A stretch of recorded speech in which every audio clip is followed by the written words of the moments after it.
তুমি সন্তুষ্ট না হওয়া পর্যন্ত আমি ঘুমাবো না। এই কথাটি যে স্ত্রী তার স্বামীকে বলে, আল্লাহ তাআলা ওই স্ত্রীর প্রতি খুশি হয়ে তার যাওয়ার জন্য জান্নাতে যাওয়ার ৮টি দরজা আল্লাহ খুলে দেয়।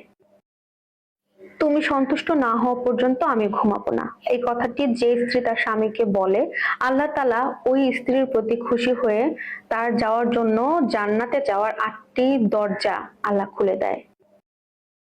তুমি সন্তুষ্ট না হওয়া পর্যন্ত আমি ঘুমাবো না। এই কথাটি যে স্ত্রী তার স্বামীকে বলে, আল্লাহ তাআলা ওই স্ত্রীর প্রতি খুশি হয়ে তার যাওয়ার জন্য জান্নাতে যাওয়ার ৮টি দরজা আল্লাহ খুলে দেয়। তুমি সন্তুষ্ট না হওয়া পর্যন্ত আমি ঘুমাবো না। এই কথাটি যে স্ত্রী তার স্বামীকে বলে, আল্লাহ তাআলা ওই স্ত্রীর প্রতি খুশি হয়ে তার যাওয়ার জন্য জান্নাতে যাওয়ার ৮টি দরজা আল্লাহ খুলে দেয়। তুমি সন্তুষ্ট না হওয়া পর্যন্ত আমি ঘুমাবো না। এই কথাটি যে Likey